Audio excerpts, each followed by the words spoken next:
Uncle ಏನಿದು ಈ ದೇವಸ್ಥಾನ ಬಗ್ಗೆ ಸ್ವಲ್ಪ ಹೇಳ್ತೀರಾ? ಸುಮಾರು 700-800 ವರ್ಷದ ಬಾದಾಮಿ ಚಾಲಕರ ಕಾಲದ್ದು ಇದು ಯಾರು ನೋಡಾಕ ಅದು ಬಿದ್ದು ಬಿಡುತ್ತು. ಹಿರಿಯರೊಬ್ರು ಬಂದು ಈ ದೇವಸ್ಥಾನ ಸ್ವಲ್ಪ ಎಲ್ಲ ಕ್ಲೀನ್ ಮಾಡಿ ಅದನ್ನ ಅವಾಗ ಅವರು ಶಿವರಾತ್ರಿ ದಿವಸ ಪೂಜೆ ಮಾಡಿದ್ರು. ಅದಕ್ಕೆ ಇದು ಶಿವರಾತ್ರೀಶ್ವರ ದೇವಸ್ಥಾನ ಅಂತ ಬಂತು. ಆಮೇಲೆ ನಾವು ಒಂದಿಷ್ಟು ಮಂದಿ ಒಂದು ಯುವಕರು ಟೀಮ್ ಮಾಡ್ಕೊಂಡು ಈಗ ಇದನ್ನ ಜೀರ್ಣೋದ್ಧಾರ ಮಾಡಿದ್ವಿ. ಮೊದ್ಲು ಇದು ದೇವಸ್ಥಾನ ಅಷ್ಟೇ ಇತ್ತು, ಇದು ಗೋಪುರ ಏನೂ ಇರಲಿಲ್ಲ. ಇದನ್ನ ನಾವು ಕೇದಾರನಾಥ ಶೈಲಿಯಲ್ಲಿ ನಮ್ಗೊಬ್ರು ನಮ್ಮ ಅಧ್ಯಕ್ಷರ ಹೆಣ್ಮಕ್ಳು ಅವರು ಐಡಿಯಾ ಕೊಟ್ಟರು. ಆ ರೀತಿ ನಾವು ಅದನ್ನ ಡೆವಲಪ್ ಮಾಡಿದ್ವಿ. ಆಮೇಲೆ ಇವೆಲ್ಲ ಮಂಟಪ ನಂದಿ ಎಲ್ಲ ಈಗ ಕೇದಾರ್ನಾಥ್ನಲ್ಲಿ ಏನಿದೆ ಅದೇ ರೀತಿ ಮಾಡಕ್ ನಾವು ಪ್ರಯತ್ನ ಮಾಡ್ತಾ ಇದ್ದೀವಿ. ಈಗ ನೆಕ್ಸ್ಟ್ ಕೇದಾರ್ನಾಥ್ ಮುಂದೆ ಏನು ಓಂ ಇದೆಯಲ್ಲ, ಓಂ ಮತ್ತು ತ್ರಿಶೂಲ ಆ ಟೈಪ್ ಮಾಡೋದು ಇನ್ನೊಂದು ಸಮಯದಲ್ಲಿ ಕಾನ್ಸೆಪ್ಟ್ ಇದೆ. ನೆಕ್ಸ್ಟ್ ಬರ್ತದೆ. ಇದೇನೆಲ್ಲ ಪ್ರಸಾದ ಎಲ್ಲ ಕೊಡ್ತೀರಾ? ಡೈಲಿ ಇರುತ್ತಾ?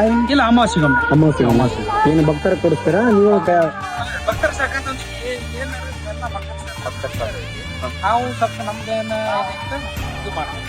ಮತ್ತೆ ನಿಮ್ಗೆ ಏನಾದ್ರು ಗೊತ್ತಿದ್ರೆ ಮತ್ತೆ ಬೇರೆ ಯಾವ್ದೇ ರೀತಿ ಹೇಳಿದ್ರಾ? ಇದು ಬಂದ್ಬಿಟ್ಟು ಆಂಜನೇಯನ ಮೂರ್ತಿ 21 ಅಡಿ ಟೋಟಲ್ 21 ಅಡಿ ಮೂರ್ತಿ. ಇದು ಬಂದ್ಬಿಟ್ಟು ನಿಮ್ಗೆ 3 ವರ್ಷದಿಂದ ಇದು ಆಗಿದ್ದು. ಇದು ಬರ್ಲಿಕ್ಕೆ ಒಂದು ಕಾರಣ ಇದೆ. ಕಾರಣ ಅಂದ್ರೆ ಅದು ಒಂದು ಸಮಾಧಿ. ಅದು ಈ ಸಮಾಧಿ ಬಂದ್ಬಿಟ್ಟು ಇದೊಂದು 3 ವರ್ಷದ ಹಿಂದ್ಗಡೆ ಶ್ರಾವಣ ಮಾಸದಲ್ಲಿ ಸಾಯಂಕಾಲ 7-7:30 ಆಗಿತ್ತು ಸಾಯಂಕಾಲ. ಅವಾಗ ಒಂದು ಆಟಾರ್ದ ಒಂದು ಮಂದ ಬಂದು ಅದೇನಾಗಿ ಒಂದು 60 ತಾಸು ನಿಂತು ಅದು ಇಲ್ಲೇ ತೀರ್ಕೊಂತ ಇಲ್ಲೊಂದು ಪ್ರಾಣ ಬಿಟ್ಟ ಮೇಲೆ ನಾವು ಎಲ್ಲ ಸ್ವಾಮಿಯರಿಗೆ ಅವರೆಲ್ಲ ಕೇಳಿದ್ವಿ, ಏನ್ ಹಿಂಗ ಸಾಯಂಕಾಲ ಶ್ರಾವಣ ಮಾಸದಾಗ ಒಂದು ಇದಾಗ್ಬಿಡ್ತಿ ಮಂಗಂದು, ಇದ್ರದ್ದು ಏನಪ್ಪ ಇಲ್ಲ, ನೀವೇನ್ ಮಾಡ್ಬೇಡ್ರಿ, ಅದನ್ನ ಎಲ್ಲ ಒಂದು ಸ್ವಾಮಿಯರ್ ಕರೆಸಿ ಅದನ್ನ ಅಲ್ಲೇ ಇದನ್ನ ಮಾಡ್ಬಿಟ್ಟು ಒಂದು 5-6 ಸ್ವಾಮಿಯರು ಬಂದು ಅದಕ್ಕೆ ಪದ್ಧತಿ ಮಾಡ್ಬೇಕು, ಏನಿಲ್ಲ ಸಂಸ್ಕಾರ ಮಾಡ್ಬೇಕಾದ್ರೆ ಅದನ್ನೆಲ್ಲ ಸಂಸ್ಕಾರ ಮಾಡಿದ್ವಿ ಸಮಾಧಿ ಮಾಡಿಬಿಡ್ರಿ. ಅದೊಂದು ಇಲ್ಲಿ ಇರ್ಬೇಕಂದ್ರೆ ಇಚ್ಛೆ ಅದ ಶ್ರಾವಣದಾಗ ಬಂದು. ಹಂಗಾಗಿ ನೀವು ಅದಕ್ಕೆ ಒಂದು ಮೂರ್ತಿ ಮಾಡಿಬಿಡ್ರಿ ಅನ್ನೋದು, ಅಲ್ಲಿ ಮಾಡ್ಬೇಡ್ರಿ, ಅದ್ ಬಿಟ್ಟು ಅದ್ ಸಮೀಪ ಒಟ್ಟು ಒಂದು ಮೂರ್ತಿ ಮಾಡಿ ಅಂತ ಇರ್ಬೇಕಂತಂದು ಬಯಸೇನ ಅಂತಂದು ಹೇಳಿದ್ರು. ಆಕ್ಚುಲಿ ಅದಕ್ಕಿಂತ ಮುಂಚೆ ಇಲ್ಲಿ ಯಾವ್ದು ಮಂಗಾಗಿ ಯಾವ ಬರ್ತಿದ್ದಿಲ್ಲ ಈ ಪ್ರದೇಶದಕ್ಕ. ಅದೇ ಫಸ್ಟ್ ಟೈಮ್ ಒಂದು ಹಿಂಗಾಯ್ತು.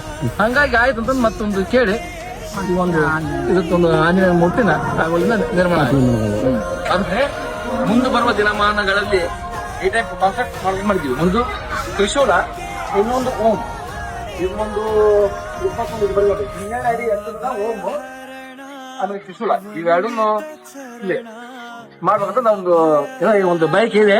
ಮುಂಬರುವ ದಿನಗಳಲ್ಲಿ ಭಕ್ತರು ತಾವುಗಳು ಯಾರ ಭಕ್ತರು ಬಂದು ನಮ್ದೊಂದಿಷ್ಟು ಸೇವಾ ಅಂತಂದೇಳಿ ಮಾಡಿದ್ರು ಇದ್ರಲ್ಲಿ ಹಾಕೊಂಡು ಮಾಡ್ತೀವಿ.